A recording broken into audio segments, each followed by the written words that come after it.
I am so excited for this Top 5 Wednesday video. Usually I don't do like mini series, but for the next few Wednesdays, we're going to be doing a mini series and I am hyped to dive into it.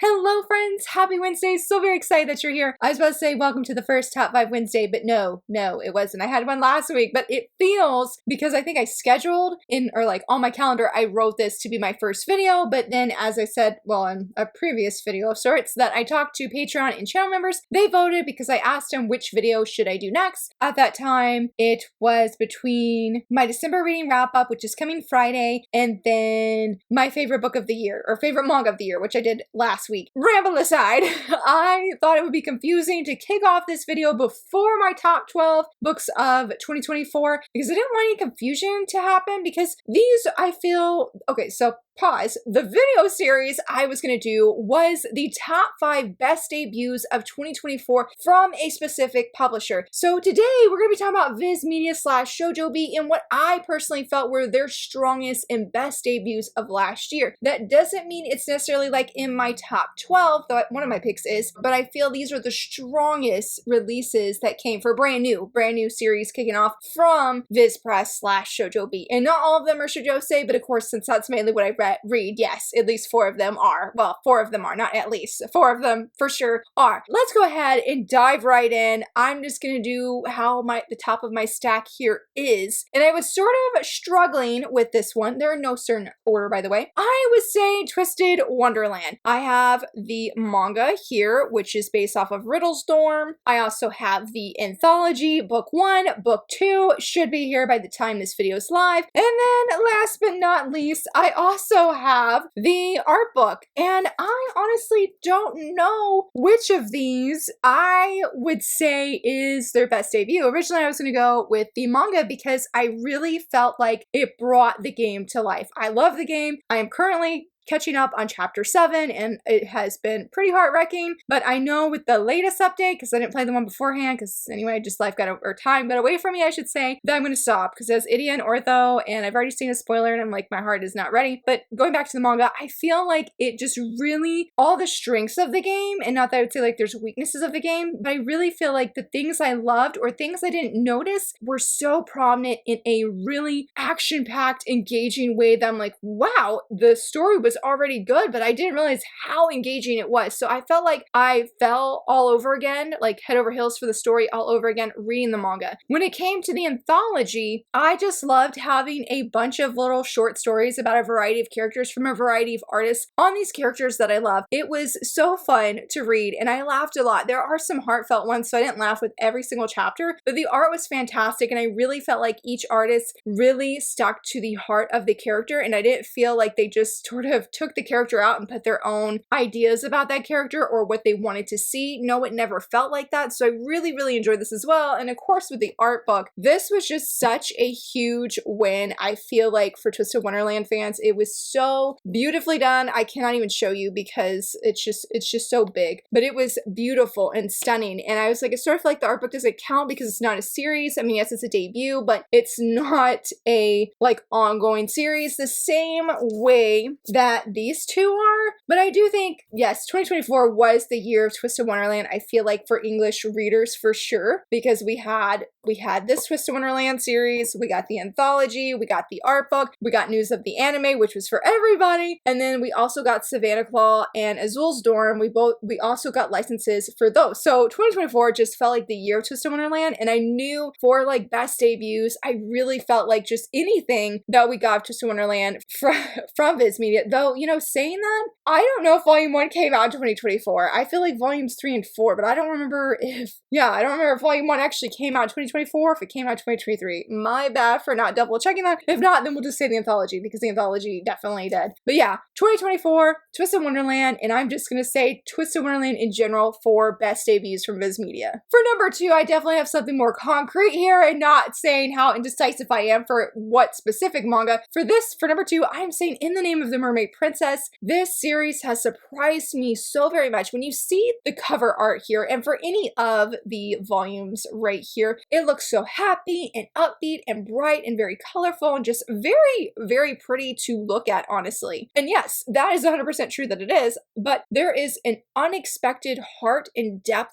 to this series that I never expected to find in these pages. Like Princess Mio, her journey from where she is in a kingdom, she's a mermaid, she is the princess of this country, only for her father to show no love or any affection for her. And he's like, we're going to turn you into a human using medicine because you're going to go marry this other prince of this other country and unite us, you know, so everything is peaceful. He could care less if in this treatment that she is undergoing, if she has any kind of pain, like could care less. And even when she's trying to break free and seeing that her dream of the unhumans, as they call them, which is like mermen, I was going to say werewolves, but any other person that has some kind of magical ability or some other physical ability, say such as dog features or cat features that make them unhuman. And her, Mio's dream here is that unhumans and humans can be united and live in peace. But her father's like, no, unhumans don't even deserve the right to be here. They're not treated as slaves technically or called slaves, but they might as well be because of how her father looks on them with disdain, even his own daughter. And so there's this underlying theme of prejudice and racism that comes up, not in a way that's overwhelming the story, but definitely more than enough noticeable that this is a story of breaking free from the prejudice that has been upon Mio for her entire life, basically. So I've been so touched by Mio's journey. Seeing her character development as throughout the volumes has been deeply satisfying and very touching. This last volume, which was volume 4, was really dark compared to the other volumes. I mean, it literally does talk about slavery and them having these auctions and Mio seeing siblings about to be torn apart. And it was overwhelming in a way, and it should be. Like, I mean that as a compliment because those things are overwhelming and it's wrong. And so you see Mio's heart for justice and freedom shining on page, and where there's the darkest of moments, her hope shines so bright. So I would definitely recommend this series. Don't be put off if you're like, this is just a cute mermaid series. There's so much more than what this cuteness looks like. I feel for majority of us, we were all surprised when we picked this up and we're like, this message and themes is very powerful. And I thought I was just going to be having like a cute little mermaid romance, but it's so much more than that. For number 3, I love this manga. I just read volume 2 very recently, and that is Otaku Vampire's Love Bite. Now, this was in my top 12 favorite reads of 2024. I was so shocked how much I love this. Like, I thought I would. Now, I will pause and say, I guess the reason I was shocked is because I haven't read Kami-sama Kiss, so I don't have a, like, attachment to this creator and that, like, where I read her previous work and know that I will probably love any other things that she publishes. I didn't have that kind of history with the creator, so I really didn't know what to expect when diving into this. Did I think I was gonna like it? Yes. Did I expect Hina herself to become in my best shoujo girls, must say Hall of Fame, but best shoujo girlies? No,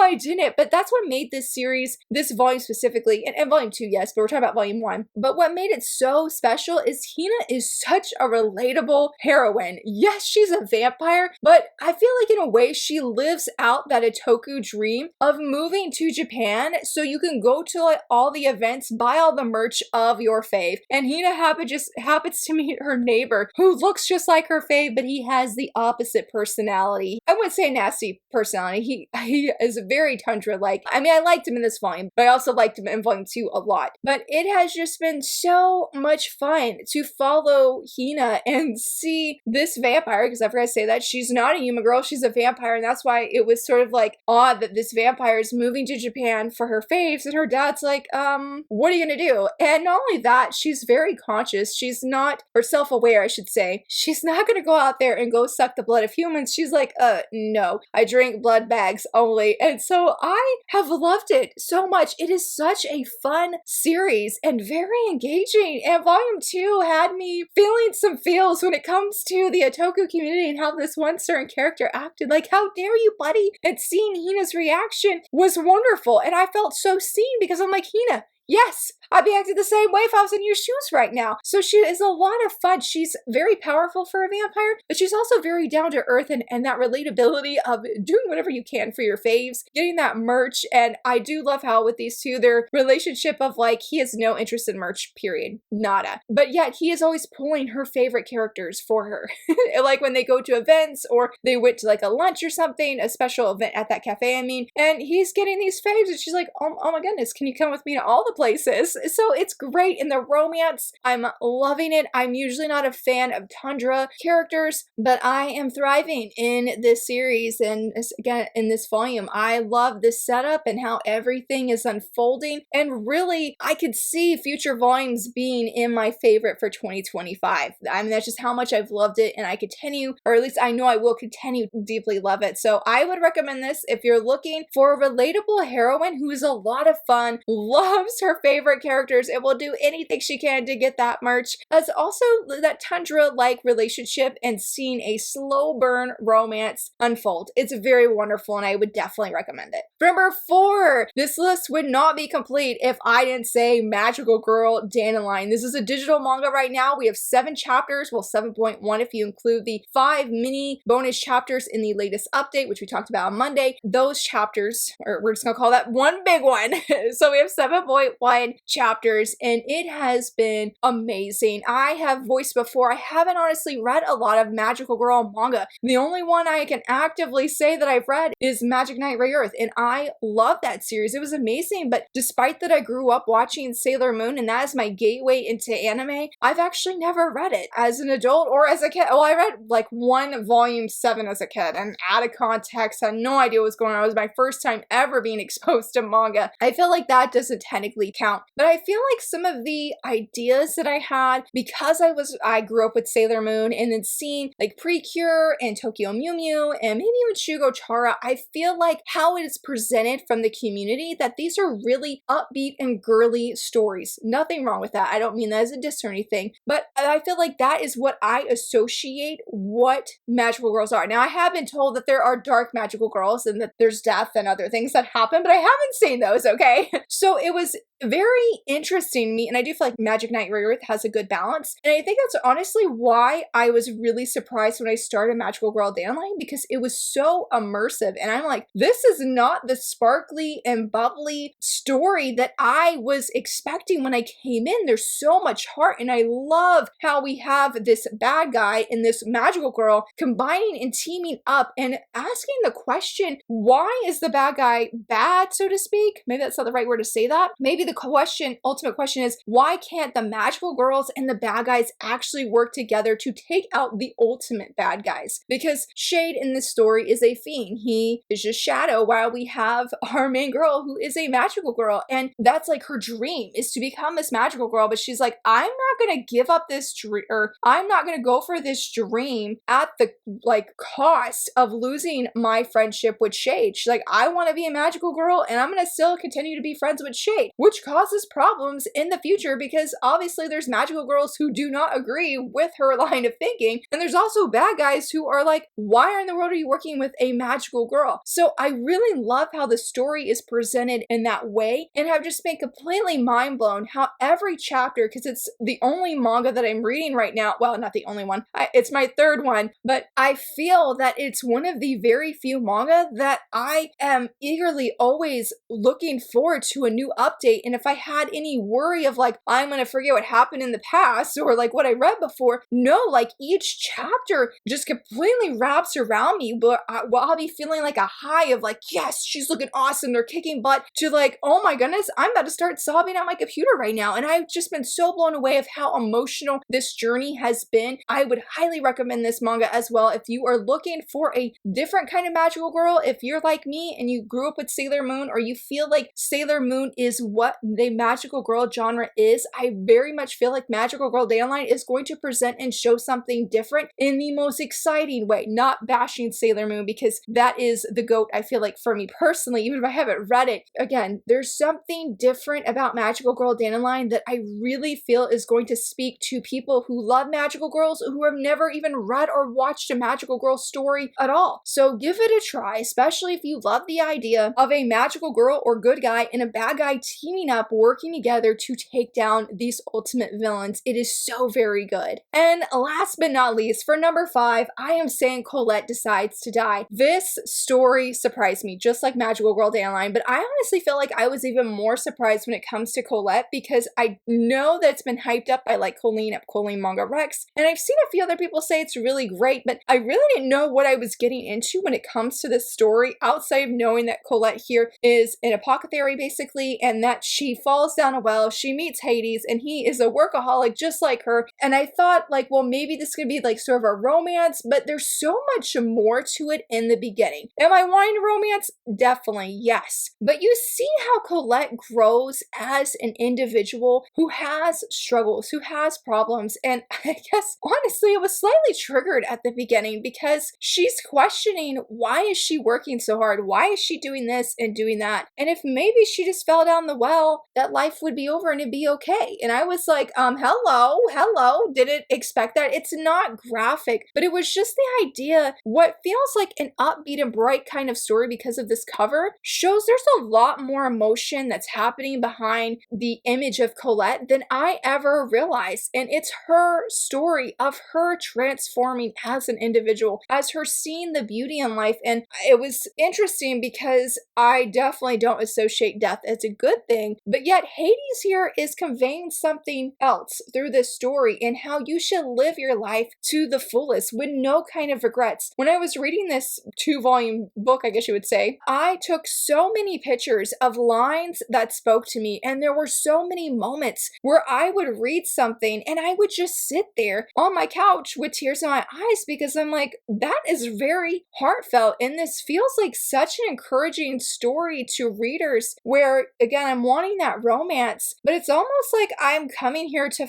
the story to find encouragement for my own life when the days feel hard and they feel overwhelming and you're questioning, why are you working so hard? Especially if you feel like if you're looking for recognition from the people around you and you're not getting that. It blew me away. I never, ever expected that I would cry at multiple points. And when I debated, I was like, well, I really enjoyed this volume. I was like, do I want to continue it? And when I was making my like pre-order list of things I wanted to get, Colette was just one I couldn't take off my list because I'm like, every new chapter I read in this volume alone, I felt so encouraged. And I love when you're reading something fictional that is greater than just fiction and speaks to you as an individual who's out there in the world trying their best. And there was something there that we don't know what's behind people's smiles, what they are struggling with and dealing with, and that we need to be kind to other people. Like, there's not just life lessons, I guess you could say, for you as a person and relating to your own life, but also of interacting with other people and not instantly thinking the bad of them and seeing how humanity as a whole, for all of its faults, for all the crazy things we have happening, there's still hope and good things to be found, and that not all hope is lost. And I definitely talked about that in my first impression video I did last year. Maybe that would say more than what I'm saying right now, but I would definitely recommend this manga as well. I know I recommend all of them, so sorry for saying that every time, but I firmly believe that if you're looking for something that has Greek mythology, this is something I would suggest checking out. And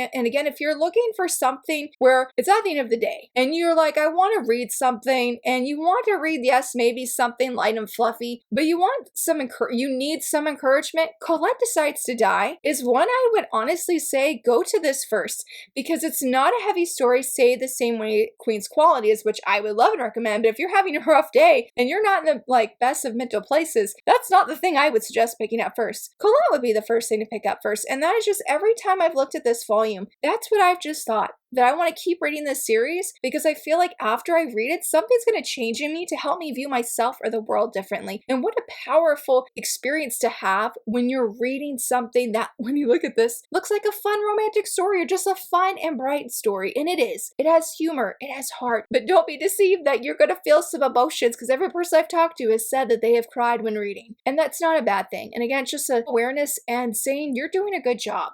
Hang in there and finding joy in the small small things. So hopefully, again, I did this volume justice, but I loved all of these a whole bunch. Gave recommendations for all of them. I'm excited to continue to read more of these series, but I would love to hear from you, friends. What do you feel with some of VIZ or Shojo Beat's strongest debuts of 2024? Let me know down below, and if you enjoyed this video, please give it a thumbs up and subscribe. Thank you so much for watching. Bye!